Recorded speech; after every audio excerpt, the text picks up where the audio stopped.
వీళ్ళు చాలా కోపంగా ఉన్నారు సార్. ఆ రోజు వినోద్ గారు వచ్చారు. ఊరు వాళ్లతో భూమి విషయం మాట్లాడాలి, కానీ వాళ్ళు ఆయన్ని కర్రలతో కుట్టారు. ఇక్కడ ఉండటం మనకు మంచిది కాదు. మన్ను, వీళ్ళ కోపానికి మెదడుకు రెండిటికి నా దగ్గర సొల్యూషన్ ఉంది. పచ్చ నోట్ల చల్లగాలి తగిలితే చాలు, ఆ తర్వాత వారి భూమిని కాపాడే నాటకం. అంతే. You just wait and watch.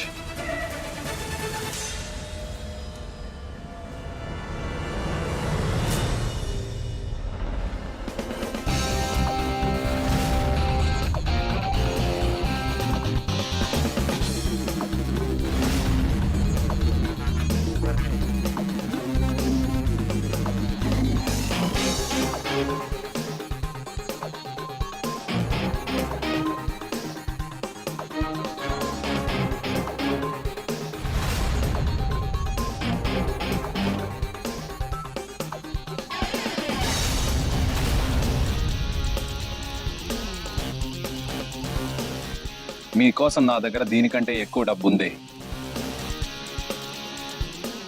ఎంతంటే మీ ఊహకు అందనంత. మీరు మమ్మల్ని డబ్బుతో కొనాలనుకుంటున్నారా? ఈ భూమి ఎన్నో ఏళ్లుగా మా గిరిజనులది. ఈ భూమి మా తల్లి లాంటిది. మా పిల్లల కడుపు నింపుతుంది. డబ్బు ఒకరోజు ఖాళీ అయిపోతుంది. మా భూమి ఎప్పుడూ మమ్మల్ని మోసం చేయదు. ఈ భూమి మేము ఎప్పటికీ ఇవ్వము. అర్థం చేసుకోండి బాబు.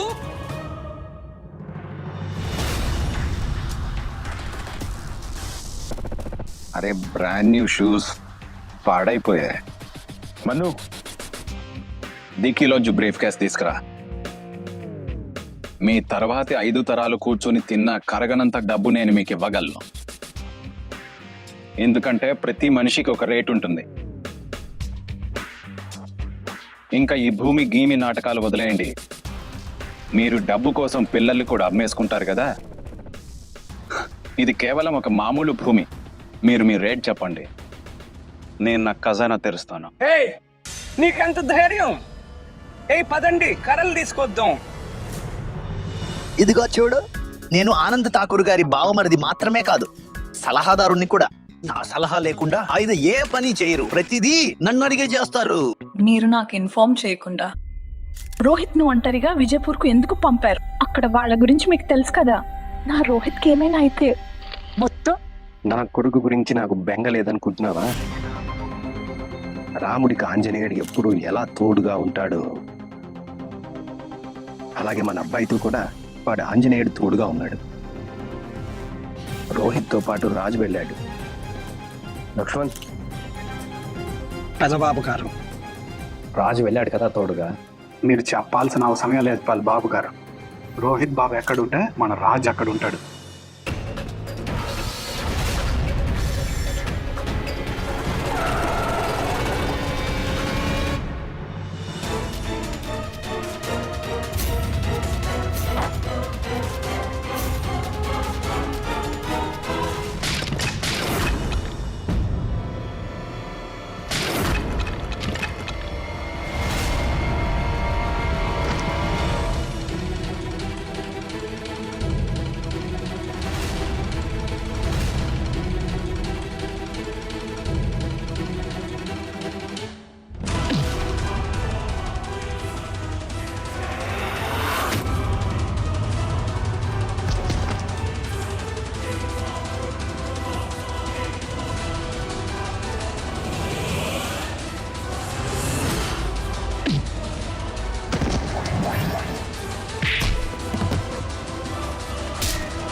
అరే, మనం ఏం చేస్తున్నాం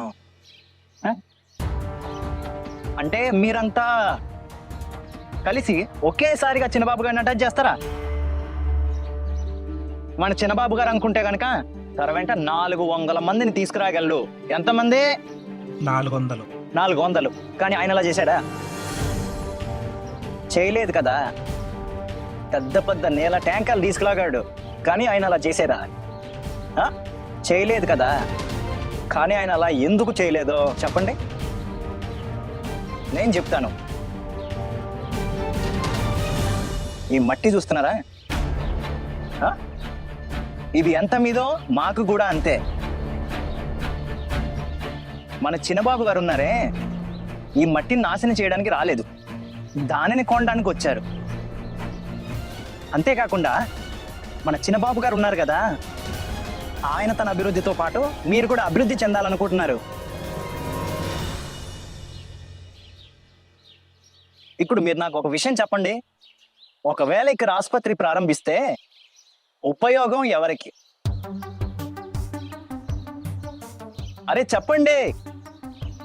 కాలేజీ తెరిస్తే ఎవరి పిల్లలు చదువుకుంటారు? అరే చెప్పండి. మీరే కదా.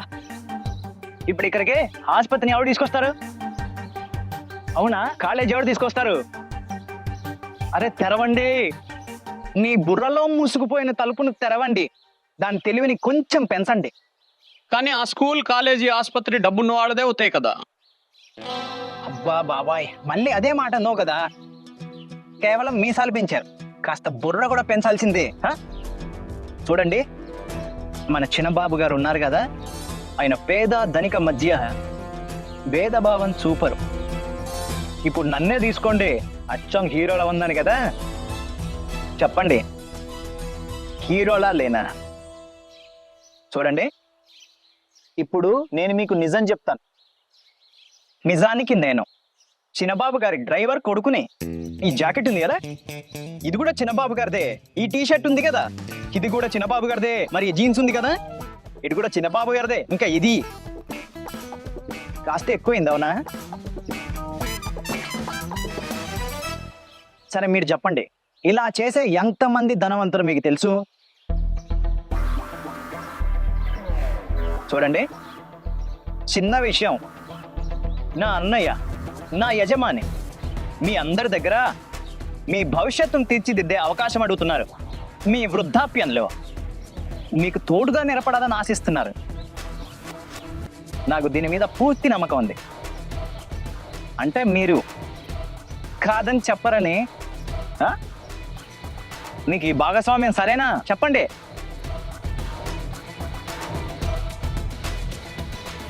అరే చెప్పండి. ఇదివా ఒకరు ఒప్పుకున్నారు, ఇప్పుడు మీరు చెప్పండి. ఇప్పుడు మీరంతా చెప్పండి.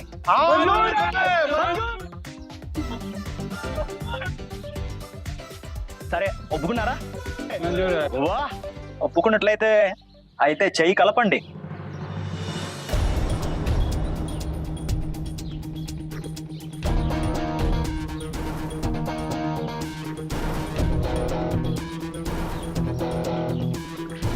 పదండి, ఇప్పుడు పని పూర్తయింది కదా.